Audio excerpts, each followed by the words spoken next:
ladies and gentlemen, welcome to the show. Listen, I'm going to tell you guys a story. And,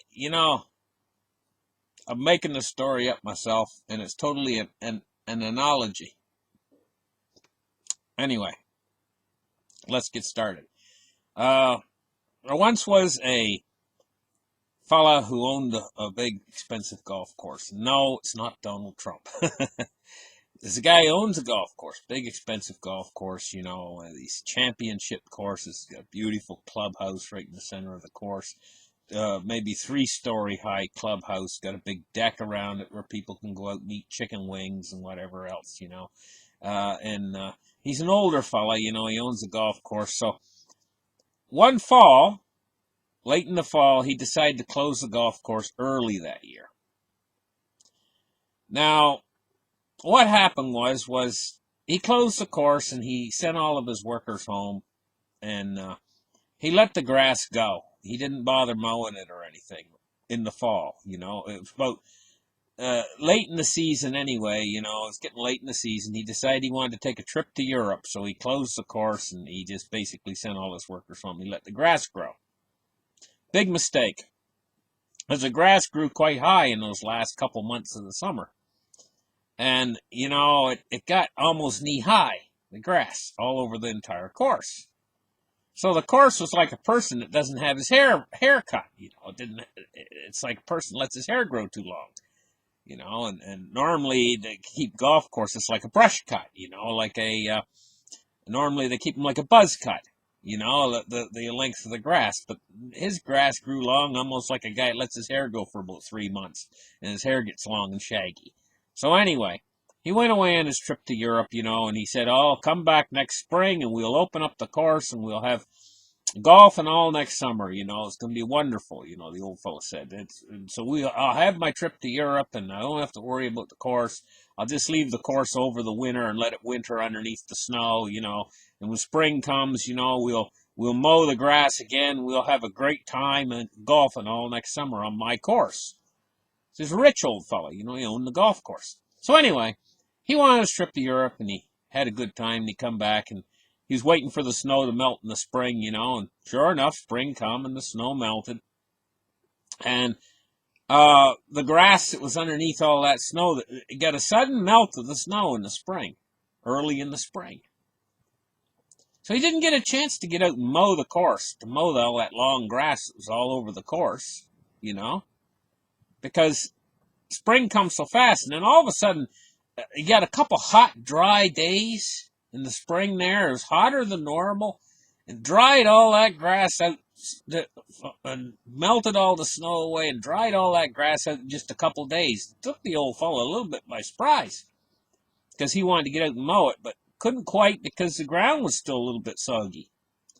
So he was going to mow it, but then the very next day, a big wind came in. And nobody knows how or nobody knows why, but the grass got lit on fire. And the old fellow's there on the course. And he was up there with his buddies up at the clubhouse on the deck, looking over the rail, and out over the course. And he could see hole number 1, everything was burning on fire and the wind was whipping up. So he called the fire department, and waiting for the fire truck to come. And he was running around the clubhouse looking for fire extinguishers, and his men were doing the same, But by the time they even found the fire extinguishers, it was already half of the course was on fire and coming toward the clubhouse.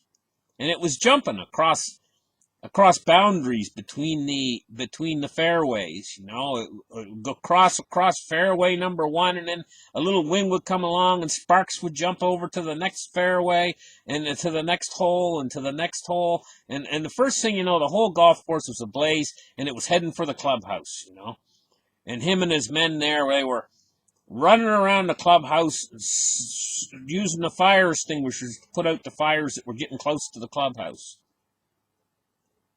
So just as fast as it all started, all of a sudden, all the fires in the whole course started to go out. And the old fella, he was scared to death he was going to burn down his clubhouse, but he was standing on the deck of his clubhouse. Him and his men had all worked really hard for about 15 minutes to save the clubhouse with the fire extinguishers. And they could see all the fires were starting to go out, but standing up on the deck and looking out over his entire course, he could see that every hole was on fire, but the fires were going down and going out now, because the reason why is obvious. All of that dry grass was burnt. There was no more fuel. And all the fires were going out, and the old fella, he wiped his forehead. "Whew, boys," he said to all the other fellows there. He said, "We've saved the course. Thank goodness." He held his hands up to heaven, thank goodness. And he fell down on his knees, and he was so grateful that the fires were all going out. But it had all happened so fast. Well, I'm no expert in any of this. With these diseases and stuff. I'm no expert. But I can just tell you what my opinion is and what I think's happening. Picture the old fella after all the fires are starting to go out. I think that's going to be sometime late summer, early fall. And this whole thing reminds me of a grass fire. The speed and intensity at which it's moving and jumping. This whole situation reminds me of a grass fire. And what happened with the old fella, is 2 months later, all was forgotten about the grass fire and nearly losing his clubhouse. New grass had all grown up on the course, and it had all been mowed down nice and tight.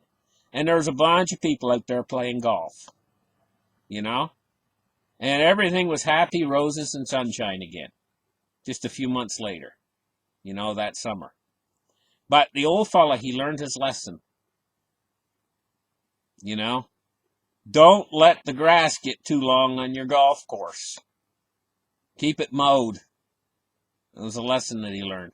Anyway, listen, I'm going to show you guys a diagram I drew for you guys last night. Now, the numbers have increased since then I drew the diagram.